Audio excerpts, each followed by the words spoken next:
problématiques sur le marché monétaire.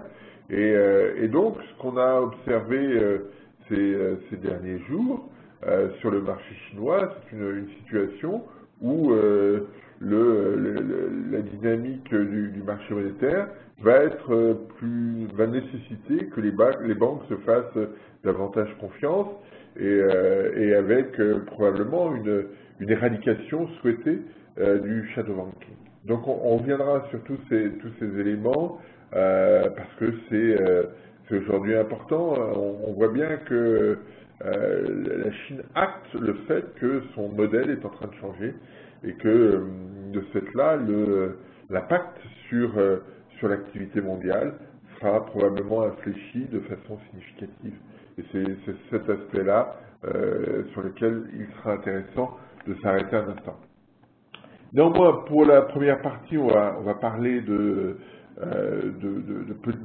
conjoncture. Hein. On a eu pas mal d'éléments qui ont été publiés cette semaine. Alors, on peut commencer par les États-Unis. C'est que maintenant, Markit, qui fabrique les enquêtes PMI, a son indicateur spécifique sur les États-Unis, qui n'est plus l'ISM, et qui est repris ici en bleu. Hein. C'est l'évolution de l'indicateur qui est construit un peu comme l'ISM, hein, comme tous les indicateurs PMI, mais pas tout à fait avec le même échantillon, pas avec exactement les mêmes pondérations, etc. Et donc ça nous donne cette allure bleue. Et moi j'aime bien cet indicateur parce que on le voit bien sur le graphique ici. Il est très bien corrélé avec l'évolution de la production industrielle sur 3 mois. Alors, en variation sur 3 mois, c'est la courbe violette sur le graphique, et on voit bien l'articulation, hein, y compris en dehors de la période de rupture de 2008-2009, on voit bien que c'est assez cohérent. Pas toujours parfaitement calé, mais toujours cohérent. Et ce que nous dit l'indicateur, c'est que au mois de juin, c'est que voilà, on n'a pas de rebond très fort à attendre sur la production industrielle. Celle-ci est à 0 au mois de mai sur les 3 derniers mois. L'acquis aussi est à 0 à la fin du mois de mai. Donc n'attendons pas de miracle du côté de l'activité industrielle aux États-Unis. Donc ça c'est un premier élément intéressant. Ça ne veut pas dire qu'on n'aura pas de rupture, mais on n'a pas forcément spontanément d'accélération quand on regarde cet indicateur. Pardon. Deuxième élément, c'est pas ça que je voulais mettre en premier. Oui, deuxième élément, toujours sur les États-Unis, on a eu les enquêtes régionales. Vous avez ici les enquêtes de la Fed de Philadelphie en rouge et l'enquête de la Fed de New York en bleu. Et alors, ce qui est intéressant ici, c'est que voilà, on a enfin une enquête régionale qui sort de la zone qu'on avait ici depuis 2011 entre 0 et moins 1. Hein, on voit les courbes rouges et bleues qui sont systématiquement dans cette zone-là. Et au mois de juin, l'indicateur de la Fed de Philadelphie sort de ce corridor. Est-ce que c'est un signal? Est-ce que c'est... voilà. Ayons ça en tête. On n'est pas sur quelque chose... on n'est pas forcément sur quelque chose qui va tout bouleverser, mais ayons bien en tête le fait que, eh bien, on a peut-être un signal un petit peu plus fort. Alors ça vient en contradiction ou du signal précédent sur le PMI, mais on est forcément dans ce genre de situation. Quand on regarde les données conjoncturelles sur un mois, on peut avoir des divergences. Et notre objectif, notre but, c'est d'essayer de voir ce qui nous paraît le plus pertinent. Et là, il y a des choses intéressantes sur la Fed de Philadelphie parce que derrière, vous avez un rebond significatif des commandes. Et donc, c'est ça aussi qui est intéressant. Pardon, je suis désolé. Ce qui est intéressant de constater, c'est que voilà, les signaux qui parfois ont été plutôt robustes, en provenance de la Fed de Philadelphie, nous donne là un élément un peu plus favorable. On n'ira pas au-delà, mais ayons-le en tête aujourd'hui. Alors l'autre indicateur qui était intéressant sur le plan conjoncturel, c'est ce qui s'est passé en Chine. Vous avez ici l'indicateur PMI, et cet indicateur PMI suggère très clairement que l'activité industrielle manufacturière en Chine est en train de ralentir, et elle ralentit de façon importante, puisqu'on retrouve les niveaux qu'on avait observés l'année dernière. Et on a une double interrogation. Alors, quand on regarde dans le détail, on s'aperçoit que les commandes internes sont moins vives, et tout ça est cohérent avec ce qu'on observe sur les indicateurs chinois depuis plusieurs mois, c'est-à-dire qu'une fois les effets passés du nouvel an qui ont perturbé les données, eh bien on a eu la perception, le sentiment que les indicateurs étaient un peu moins tendus, un peu moins vifs, un peu moins dynamique que ce qu'on avait l'habitude d'observer sur la production industrielle, sur l'investissement, et on a ici à nouveau une confirmation de ce caractère très modéré de l'activité chinoise, et le fait que eh bien, cette activité chinoise est sur un rythme plus lent et qui va continuer d'être plus lent. N'attendons pas, n'imaginons pas que l'économie chinoise va rebondir de façon significative. C'est ça le message, et on en reparlera tout à l'heure en évoquant la politique monétaire chinoise.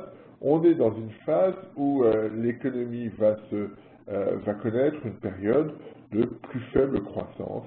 C'est ça qu'il faut avoir à l'esprit, et on comprendra mieux pourquoi tout à l'heure. Hein, je ferai un petit point supplémentaire sur la Chine et sur les attentes qu'on peut en avoir. Mais on voit ici, sur le secteur manufacturier, un ralentissement, et donc quand on regarde les commandes, le ratio commande sur stock, il baisse, on est à 0,93 de mémoire, et quand on regarde les commandes à l'exportation, on a quelque chose qui est très négatif. Donc on a une situation qui se fragilise de façon importante aujourd'hui en Chine, et c'est non négligeable pour les pays aux alentours. Hein, on l'a vu sur le Japon, et je lisais hier une note sur la Corée où les Coréens, les autorités coréennes s'interrogent sur effectivement la façon dont ils vont pouvoir réagir. C'est un point qu'on avait évoqué, mais qui est là validé par les autorités coréennes. Donc soyons attentifs à cette question, parce que on peut avoir un changement de comportement assez fort du côté de l'Asie, parce que chacun voudra essayer de retrouver une allure qui lui donnera plus d'autonomie et plus de capacité à réagir et à trouver des sources de croissance. Donc là, il y a un changement qui s'opère et qui va s'opérer sur l'économie asiatique, qui va être important. Sur l'économie de la zone euro, l'enquête, si on reste sur les enquêtes, voilà, on est sur des rythmes modérés. On a une amélioration très sensible sur la France. Hein. On le voit ici avec cet indicateur qui s'améliore. On le voit sur l'industrie. D'ailleurs, l'enquête française ce matin de l'INSEE s'améliore uniquement sur l'industrie. Ça s'améliore pas du tout sur le reste, ou de façon très marginale. On peut le regarder ici, quand on regarde les enquêtes, voilà, par grand secteur. Hein, vous avez en violet l'indicateur de l'INSEE, le cycle des affaires qui est ici à 86, à peu près 86,7, 86,7. Je vous rappelle que la moyenne historique est à 100, donc on est à un niveau toujours très très bas. Et puis vous avez les autres, les composantes, le BTP qui est en gris ici, qui continue de s'infléchir, la distribution qui rebondit mais à peine, les services qui ne bougent pas, qui restent très faibles, et puis effectivement l'industrie qui rebondit un tout petit peu, mais on revient sur des niveaux qu'on avait observés mi-2012, hein, mais on n'est pas encore sur quelque chose de très robuste. Hein, pour tous ces indicateurs, la moyenne est à 100, hein, la moyenne historique est à 100, donc on est toujours très très bas, et on n'a pas encore de signaux de retournement conjoncturel. On peut le voir à travers ce graphique hein, que j'ai pris depuis 1980, où vous avez en violet l'évolution du cycle des affaires, ici avec le léger rebond que j'évoquais tout à l'heure, c'est 84,7 à 85,7, voilà, j'ai retrouvé le chiffre, donc quelque chose de très, très modeste. Et puis vous avez en bleu l'évolution du PIB en variation sur un an au sein de la zone euro, en France, pardon, excusez-moi, et on voit que pour l'instant, on n'a pas d'éléments qui permettent d'imaginer un retournement très rapide, très brutal du PIB français. On n'est pas encore dans une situation d'inversion de tendance sur la croissance de l'économie française. Donc voilà, c'est ce que je voulais évoquer. Et quand on regarde, même si on regarde ce type d'indicateur, voilà, vous avez l'indicateur français, vous avez l'évolution du PIB trimestre par trimestre. Vous voyez qu'on reste encore sur une dynamique assez fragile. On sera probablement un peu négatif, peut-être autour de zéro.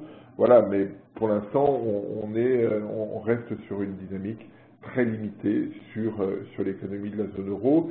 Et alors, si on a un chiffre qui est légèrement positif ou à zéro, tout le monde va crier, ah ouais, c'est la fin de la récession. C'est vrai qu'on sera probablement en fin de récession, mais gardons raison de ces éléments-là. C'est pas parce qu'on revient à zéro que la situation s'améliore. Elle s'améliorera quand on aura une dynamique de croissance un petit peu plus forte. Et pour l'instant, on ne dispose pas de ces éléments. On a peut-être quelques prémices, mais pas plus pour l'instant. Donc n'allons pas trop vite en besogne. Et d'ailleurs, si vous avez vu, j'avais fait un papier là-dessus il n'y a pas longtemps, la semaine dernière. Voilà, si on regarde les prévisions qui ont été faites par l'INSEE sur le PIB français jusqu'à la fin 2013, on ne va pas rêver, hein, et on voit bien que depuis 2011, depuis ce point-là, il ne se passe rien en termes d'évolution du PIB. Donc, ne fantasmons pas sur un retournement très brutal de l'activité. Je suis assez d'accord avec le profil. Hein, ça nous donne un profil à moins 0,1 sur l'année 2013 en termes de croissance. Et un acquis qui va être de simplement 0,1 pour 2014, un acquis très faible. Ça veut dire que si on veut construire une croissance à 1,2% sur 2014, eh bien, il va falloir la construire totalement sur l'année 2014. Ça veut dire une accélération de l'activité assez violente. Vous y croyez? Pas forcément. Et l'histoire qu'on doit avoir derrière ça, l'histoire qu'on doit raconter, c'est finalement qu'est-ce qui permettra de changer de tendance. Est-ce que c'est le consommateur qui va se mettre à dépenser? J'en doute un peu, mais est-ce que c'est l'entreprise qui va investir de façon significative? C'est, à mon sens, et je le répète parce que j'ai déjà évoqué, le seul moyen d'avoir un retour de la croissance, une amélioration cyclique. Mais cette question-là est encore difficile à traiter. J'étais hier soir avec des clients, des industriels du côté de Pont-à-Mousson, et chacun était très prudent dans ses comportements. Personne n'avait l'envie spontanément d'investir parce que l'environnement, parce que le cadre fiscal, juridique, social manquait de stabilité, manquait de clarté, et donc chacun était dans une posture d'attentisme. Et donc, qu'est-ce qui va spontanément changer le 1er janvier 2014 pour avoir une rupture à la hausse de l'activité? Ça va être une question. Alors, comme on est dans la période du bac, si vous avez des idées, je vous donne 2 heures et je ramasse les copies tout à l'heure. Mais voilà, c'est ça la vraie question. Comment on fait pour sortir de cette période de croissance nulle observée depuis 2011? Qu'est-ce qui spontanément va permettre à l'économie française, à l'économie de la zone euro, si on veut élargir, de retrouver une allure plus positive? Et ayons juste en tête que si on veut effectivement avoir 1,2%, il va falloir faire probablement 0,4 par trimestre à peu près, 0,3, 0,4 par trimestre, ce qui est un chiffre fort, hein, pour retrouver une allure de 1,2 en moyenne. C'est même probablement un peu plus que ça, il faudrait que je fasse le calcul, mais donc 1,2 c'est la prévision du gouvernement pour l'instant, hein. Donc si on veut avoir ça, il va falloir ramer pas mal. Et si on ne fait pas ces objectifs, ça veut dire que le cadre qui a été défini par la Commission européenne sur les objectifs de finances publiques ne sera pas tenu. Donc là, il y a une autre question, une autre problématique qui va être intéressante à souligner. Voilà, je pense que je ferai un petit papier sur le blog tout à l'heure là-dessus, mais c'est un point majeur sur l'économie française, comment on se projette sur 2014. Et voilà, moi j'ai été un petit peu, non pas effrayé, mais intrigué par le fait que les chefs d'entreprise aujourd'hui n'ont pas le souhait d'investir massivement et ne voient pas aujourd'hui comment et sur quelle base ils pourraient investir. Et il y avait une commerciale avec qui je discutais et qui me disait mais quand est-ce que ça va revenir? À une époque, on allait voir les chefs d'entreprise dans l'industrie métallurgique et ils nous disaient ils avaient systématiquement des projets d'investissement. Aujourd'hui, ils n'en ont pas. Et donc, c'est aussi cette question qui est posée sur l'économie française et sur le profil qu'on doit attendre sur 2014. C'est une vraie problématique. Voilà, qu'est-ce qui spontanément va faire rebondir l'activité économique en zone euro? C'est une vraie question à laquelle, pour l'instant, on n'a pas de réponse. Je dis zone euro, mais France, c'est pareil. Qu'est-ce qui spontanément va créer un changement, va créer une rupture qui permettra d'avoir une allure plus favorable de l'activité? C'est une question qui, pour l'instant, me semble sans réponse. Et l'INSEE dans sa note, n'a pas donné de piste sur cette question. Dernier point sur la problématique de l'INSEE, il prévoit sur l'année 2013 une augmentation de 0,2% du pouvoir d'achat, après moins 0,9% en 2012, mais cette augmentation de pouvoir d'achat ne se traduira que par une augmentation du taux d'épargne, pas du tout par une augmentation de la conso. Donc on a en 2013 une baisse de la conso et aussi une baisse, dans la continuité de ce qu'on avait observé, de l'investissement des entreprises. Donc voilà, comment on inverse cette dynamique-là en 2014, c'est une question importante aujourd'hui sur la conjoncture européenne.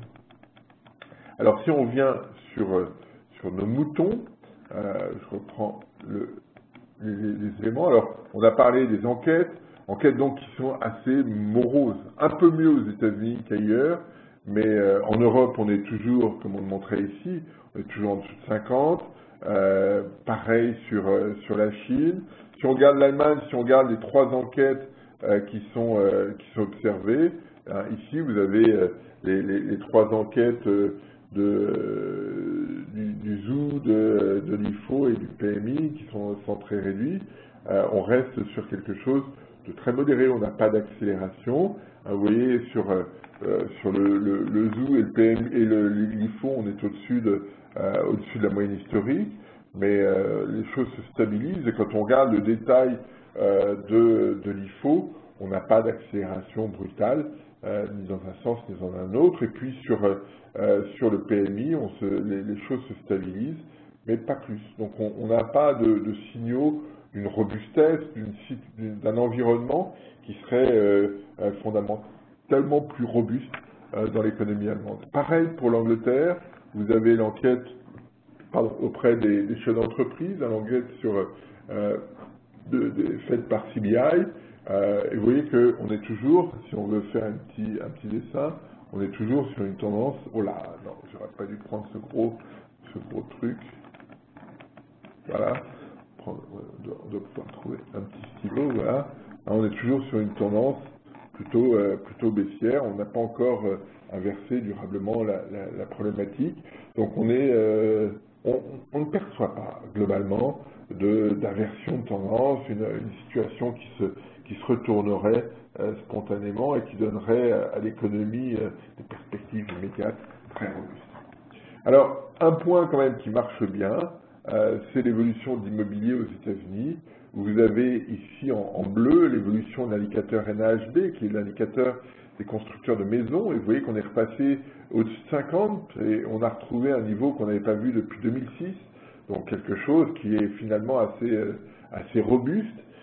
Et puis, alors derrière, les mises en chantier, et, que ce soit de maisons individuelles ou d'immeubles, tardent un petit peu, mais je pense que ça va continuer.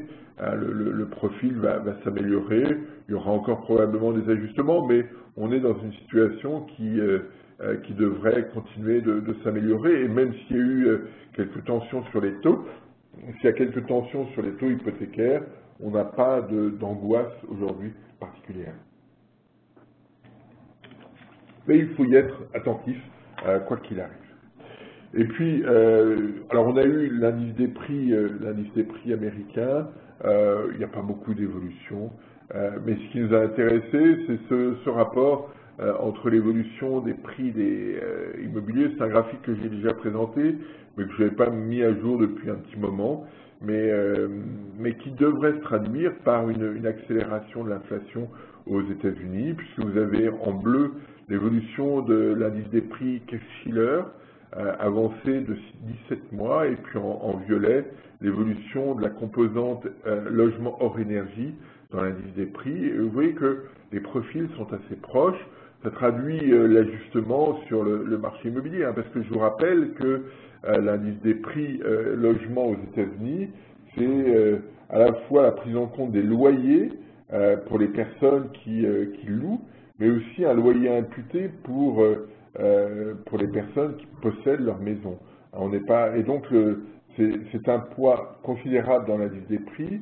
On est aux alentours de 30%, et qui prend en compte la dynamique du marché immobilier beaucoup plus qu'elle ne peut le faire pour l'instant en France, puisque en France elle prend en compte la partie des loyers qui est renouvelée chaque année, donc c'est une partie assez marginale, et c'est une vraie différence entre l'évolution de l'indice américain et de l'indice français, par exemple, même si les chiffres d'inflation ne sont pas très différents, en termes de méthodologie, il y a une vraie différence.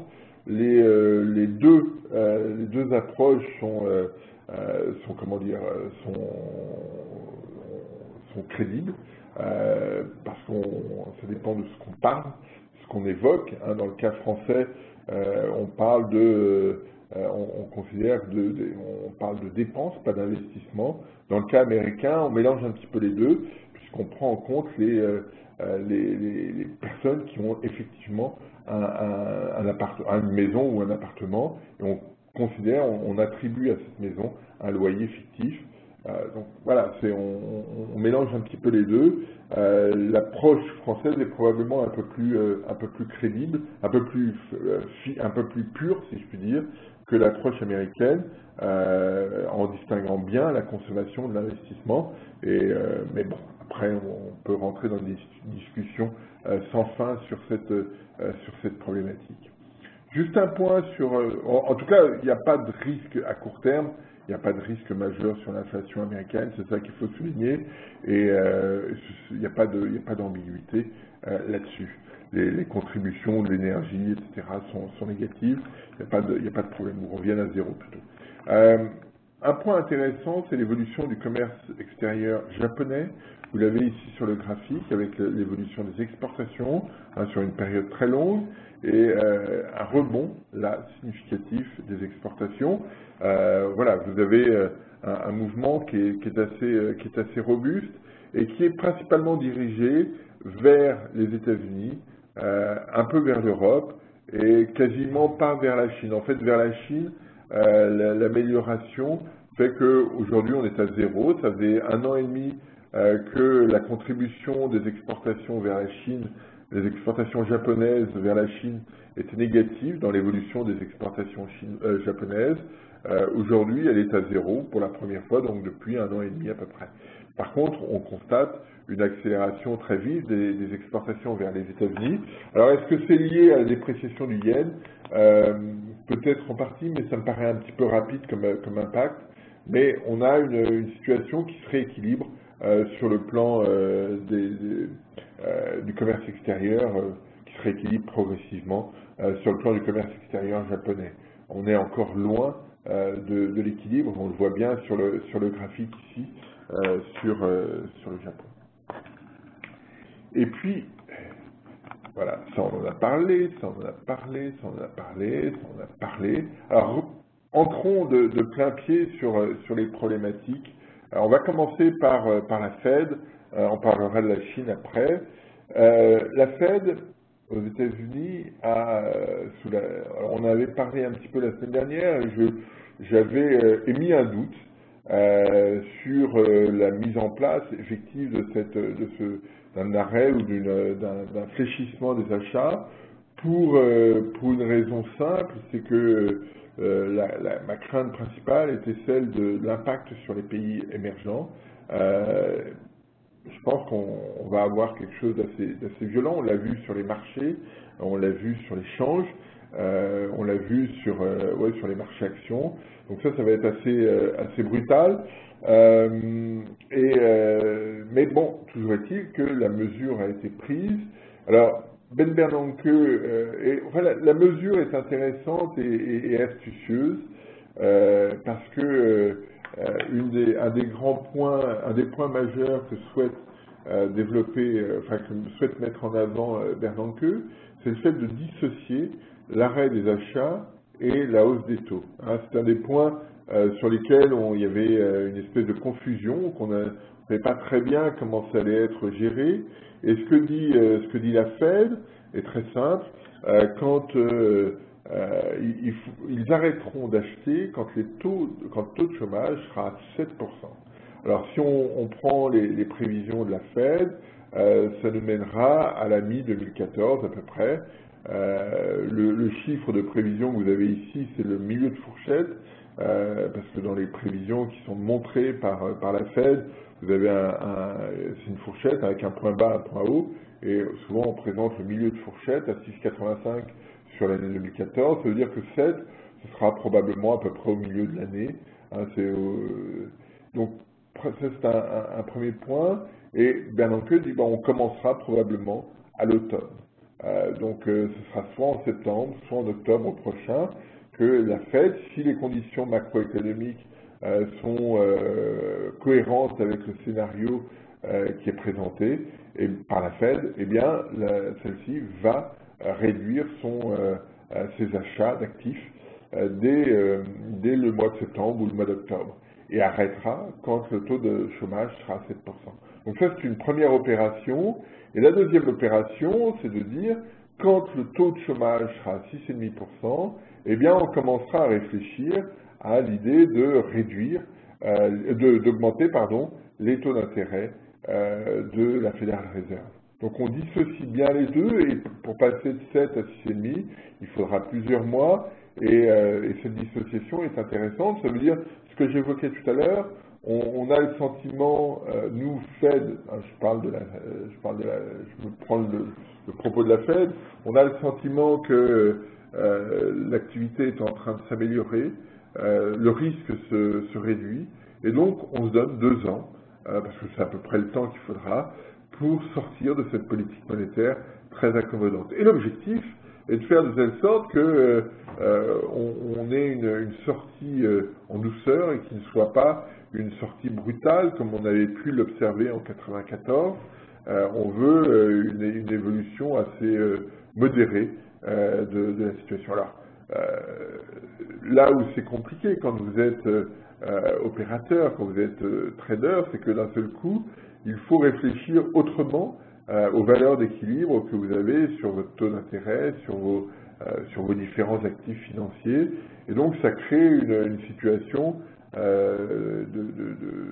peu chaotique. On l'a vu sur les taux d'intérêt. On peut regarder ça ici.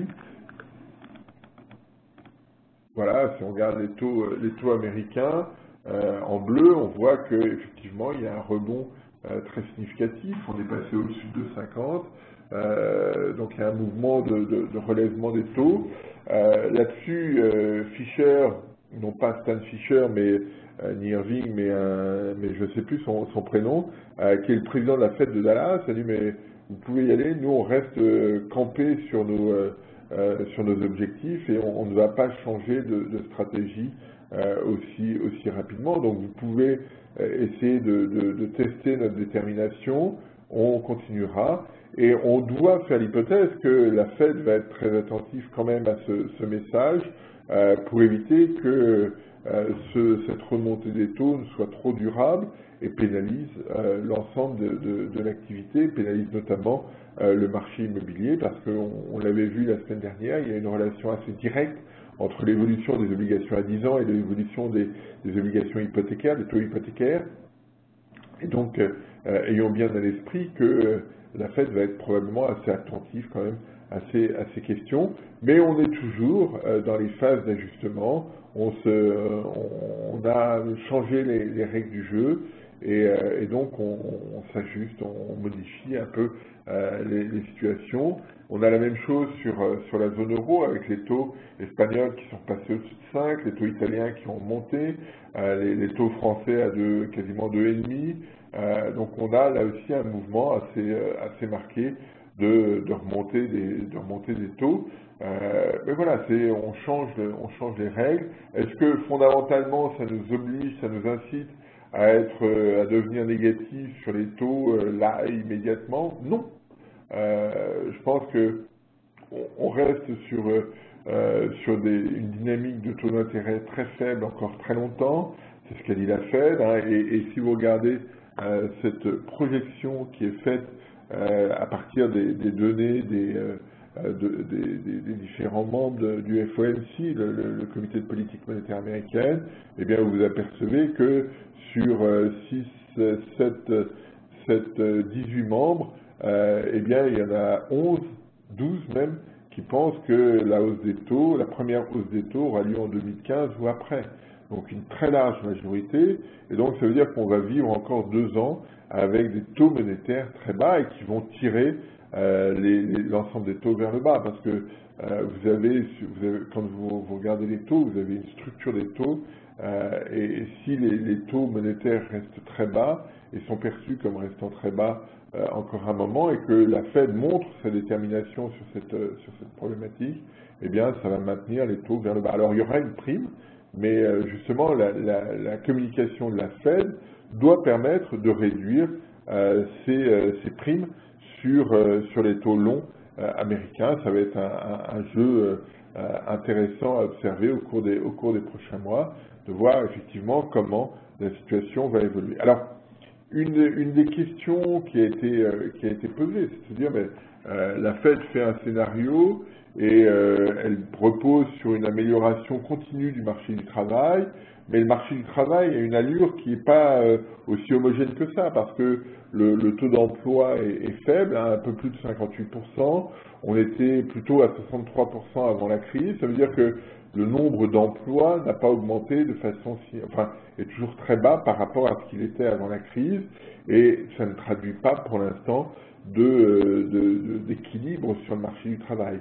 On pourrait regarder aussi un autre indicateur qui est le taux de participation, qui est le nombre d'emplois plus le nombre de gens qui ont un emploi plus le nombre de gens qui cherchent à avoir un emploi sur la population de plus de 16 ans.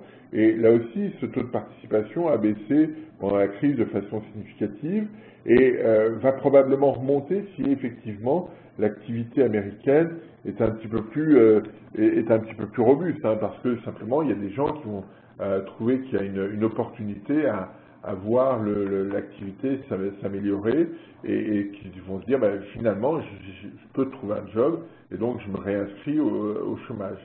Et cette situation va probablement s'observer. Et ça va être intéressant de voir effectivement cette situation. C'est celle qu'on avait vue au mois de mai, hein, puisque la hausse du taux de chômage au mois de mai reflétait une augmentation du taux de participation, du nombre de gens qui voulaient un job. Et c'est de ce point de vue-là plutôt un signal positif. Comment la Fed va-t-elle réagir si effectivement le taux de chômage remonte un peu, non pas pour des mauvaises raisons, mais pour des bonnes raisons? Comment va-t-elle réagir? Et l'autre question qu'on doit avoir, c'est que est-ce que la Fed va modifier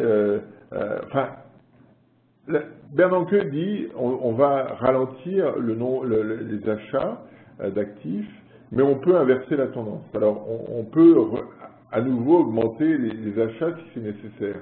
La question qui est posée, c'est s'ils le font une fois, ça pose pas de problème. S'ils le font plusieurs fois parce que ça marche pas exactement comme ils le souhaitent, il y aura probablement un problème de crédibilité. J'imagine que la Fed a réfléchi à cette question et qu'elle fera au mieux pour éviter d'avoir à changer de stratégie à partir du moment où elle commencera à réduire ses achats. Mais il y a un point d'interrogation. Et l'autre point d'interrogation est de se dire, ok, la Fed a développé un scénario macroéconomique qu'on a évoqué. Est-ce que ce scénario est crédible ou pas? C'est une question qu'on peut regarder à travers ce graphique, où vous avez en noir l'évolution effective de la croissance américaine, et puis en rouge, puis en bleu, l'évolution des scénarios de la Fed, des scénarios de la Fed, et on voit que le scénario 2013 n'échappe pas à qui a été publié en juin, la semaine dernière, au moment de la réunion du FOMC. Eh bien, on voit que ce scénario est toujours très optimiste, comme l'était celui-là, comme l'était celui-là. On a systématiquement une dynamique qui est plus optimiste que ce qui était observé.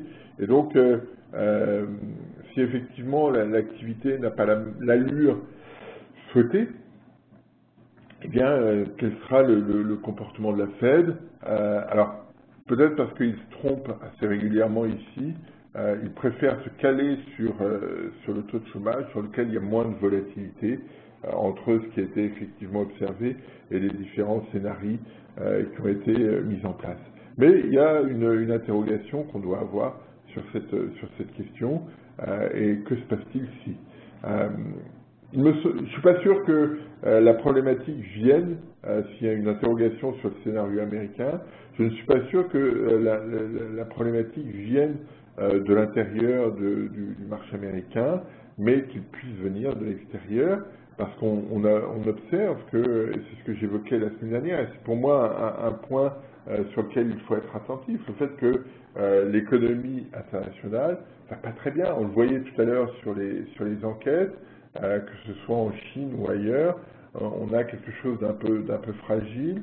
Il sera intéressant d'avoir lundi prochain le PMI pour l'ensemble des émergents, l'ensemble des émergents qui au mois de mai était à 50, donc ne bougez pas par rapport au mois d'avril.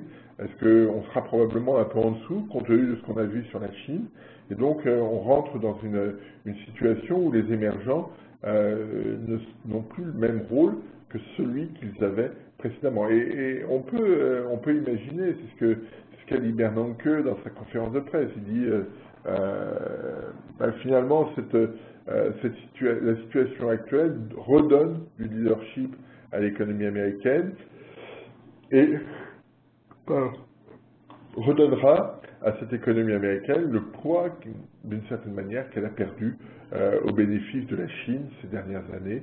Donc on sent que dans le propos de Bernanke, il y a aussi une problématique de suprématie importante qui a été écornée par la dynamique chinoise.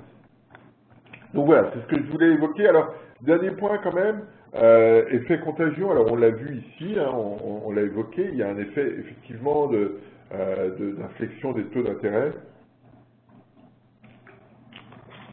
Mon sentiment est que ce mouvement haussier des taux est un mouvement d'ajustement. Mais si effectivement la Fed est suffisamment crédible pour maintenir des taux d'intérêt très bas, eh bien les taux vont revenir sur des niveaux plus faibles. Et moi je pense qu'on va être sur les taux 10 ans américains sur un range entre 2 et 2,5. On était depuis plusieurs mois sur un range entre 1,5 et 2. On va passer entre 2 et 2,5. On surajuste un petit peu ici, mais je ne suis pas sûr qu'on aille très, très loin.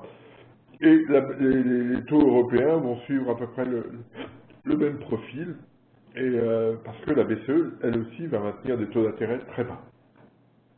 Ce qui est intéressant, malgré tout, c'est que Benoît Cœuré, qui est un des membres du COMEX de la BCE indiquait ce matin que il était probable que les taux d'intérêt n'allaient pas rester très bas très longtemps, enfin éternellement. Et donc la question, quand on lit ça, au-delà du raisonnement de l'économiste qui voit des taux très bas et qui dit ben non, ça ne peut pas rester éternellement, est-ce que c'est un signal de la BCE ou pas? Pour l'instant, je ne l'interprète pas comme ça, mais il va falloir être attentif parce que si la BCE commence à ruer un peu dans les brancards, ça risque d'être compliqué. Mais on n'est pas dans cette logique-là pour l'instant. On considère toujours que la Banque Centrale Européenne va maintenir des taux très bas encore très longtemps, probablement au moins jusqu'à 2015, pour faciliter la reprise, parce que malgré tout, un des enjeux majeurs, c'est celui de l'activité, et si on a des taux d'intérêt qui augmentent, le risque est fort de peser très lourdement sur l'activité. Donc on ne rentrera pas dans cette logique-là pour l'instant. Donc voilà, ça c'est le point que je voulais évoquer sur l'économie américaine. Alors ça a une incidence sur les marchés. Alors cette incidence, elle est à la fois résultant de la Fed, mais aussi de ce qui se passe en Chine. Alors, la question sur la Chine est une question importante parce que on a vu sur le marché chinois, on l'a ici, des tensions assez fortes sur le marché à 7 jours, sur le taux repo à une semaine.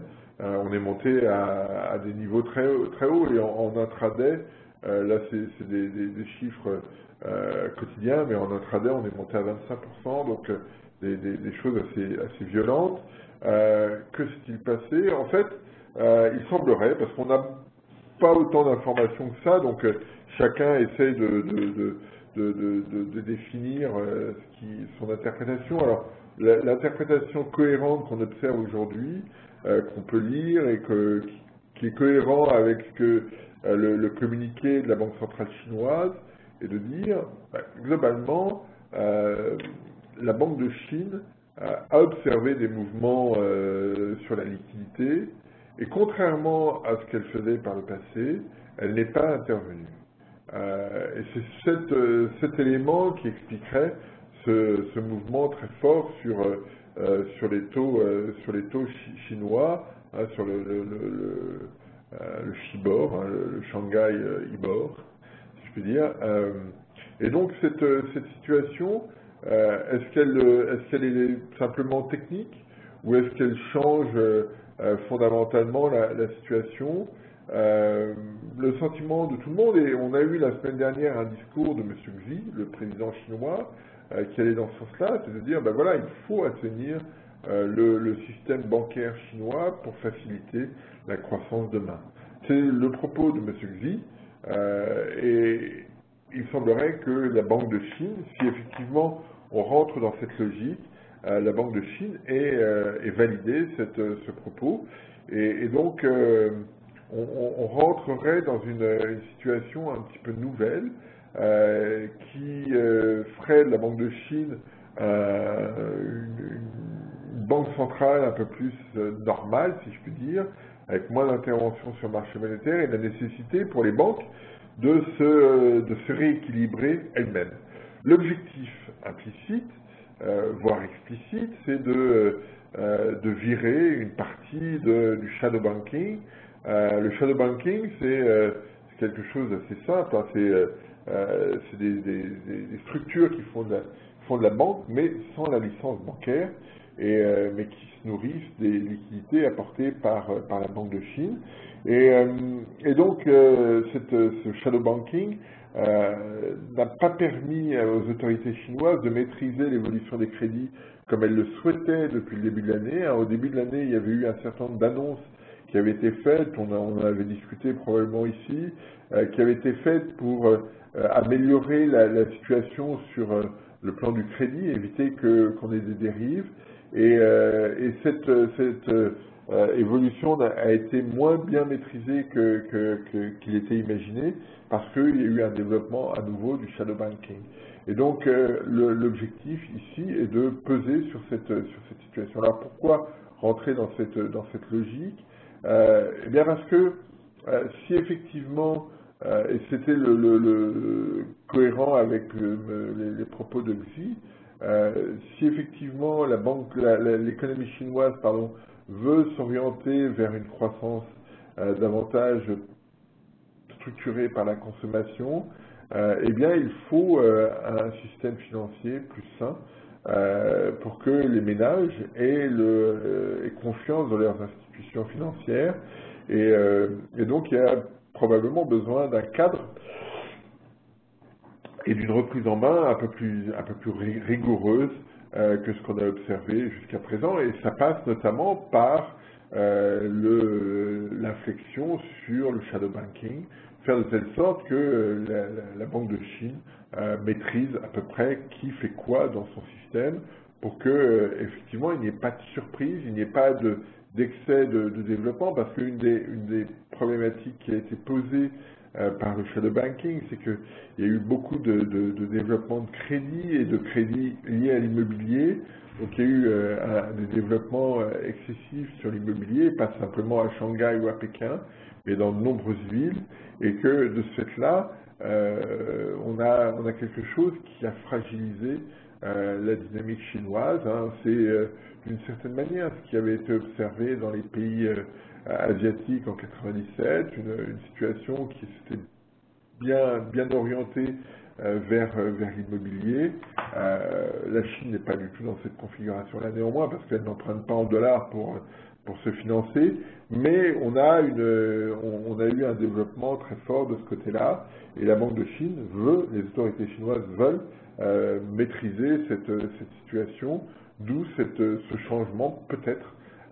Tout ça demande à être confirmé parce que c'est très récent, mais les autorités souhaitent maîtriser un peu mieux cette situation pour que, effectivement, les institutions financières qui vont être mises en place en contrepartie d'un développement lié à la consommation puissent avoir la confiance des consommateurs et que le modèle puisse se développer comme ça. Alors, si effectivement on rentre dans cette logique, si on développe davantage des services pour faciliter le travail du consommateur, eh bien il est probable que la croissance ne sera plus aussi robuste que par le passé. On a souvent évoqué cette question, mais là, ça me conforte dans cette idée. Et donc, ayons bien en tête que la croissance chinoise sera probablement davantage 6-8% que 10-12%. Et ça veut dire que l'effet d'impact, l'effet d'impulsion sur le reste du monde sera beaucoup plus réduit. Et donc, ça renforce l'idée d'un monde qui se cherche, qui essaie de trouver un équilibre à la fois local, c'est le cas des Chinois, mais aussi la nécessité de trouver un équilibre global. Et là-dessus, on n'a pas encore d'éléments très clairs. Donc voilà, c'est ce changement, cette rupture qui est importante. Alors on va surveiller avec attention parce que le 1er juillet prochain, si on reste sur les questions de politique monétaire, M. Carney arrive comme remplaçant de Mervyn King à la tête de la Banque d'Angleterre. Comment les choses vont-elles se passer? Il y a eu un renouvellement assez fort. Hein. Paul Tucker est parti, Charlie Bean, le chef économiste de la Banque d'Angleterre, va partir en octobre ou novembre, il part à la retraite. Donc il va y avoir un renouvellement assez fort du COMEX de la Banque d'Angleterre. On a vu la Banque du Japon partir un petit peu dans tous les sens. Donc il y a une situation sur les politiques monétaires qui est en train de changer. On était sur quelque chose d'assez homogène où chacun avait la même allure d'une certaine manière. Chacun essaye maintenant de tirer la couverture à lui, soit parce qu'il arrive dans une situation d'équilibre de sa situation, hein, c'est le cas américain où la croissance leur paraît suffisamment robuste pour continuer, soit parce qu'on change de modèle, c'est le cas de la Chine, l'Europe étant dans une situation un peu différente parce qu'elle cherche elle-même aussi une situation de croissance. Donc voilà, on a un basculement et ça veut dire que sur les marchés financiers, tant qu'on n'aura pas de signaux, le sentiment que les choses sont claires, on aura encore beaucoup de volatilité. Là-dessus, je pense qu'on renouvelle ce changement, cette situation moins homogène va renouveler de façon très sensible la volatilité sur les marchés. On l'a vu déjà, mais ça, je pense que ça va continuer parce qu'on maîtrise mal les trajectoires qui vont être suivies, soit par la Fed, soit par la Banque de Chine, quelle sera effectivement la trajectoire, et elle sera probablement pas linéaire, il y aura probablement des temps d'arrêt, des accélérations, et il va falloir maîtriser cette question, et tous ces éléments vont générer de la volatilité sur les marchés, et ayons bien ça en tête, et donc à court terme, on va être un petit peu déstabilisé, et donc réfléchissons quand on investit, réfléchissons à cette question et à la problématique posée de comment faire pour faire face à cette volatilité accrue qu'on va avoir dans les prochaines semaines sur l'ensemble des marchés financiers. Donc voilà, c'est ce que je voulais évoquer avec vous aujourd'hui. Je ne sais pas s'il y a des questions. Je vous trouve bien silencieux aujourd'hui sur ces points majeurs. Probablement que cet après-midi, je vais avoir le temps de terminer un papier justement sur ces questions que je mettrai sur le blog. Je ne sais pas très bien à quelle heure, ce sera peut-être cet après-midi, ce sera peut-être demain matin, mais ça me semble important d'avoir un point sur lequel on puisse s'appuyer. Je vous rappelle que si vous avez sur le blog, j'avais sorti un papier jeudi dernier sur l'équilibre, sur la politique monétaire américaine et sur le profil et les problématiques posées. Voilà, je vais essayer de faire un papier un peu du même type, intégrant la Chine notamment, et l'impact que ça pourra avoir. Voilà ce que je voulais évoquer avec vous. Eh bien, s'il n'y a pas de questions, je vous dis à la semaine prochaine et passez une excellente semaine. Au revoir à tous.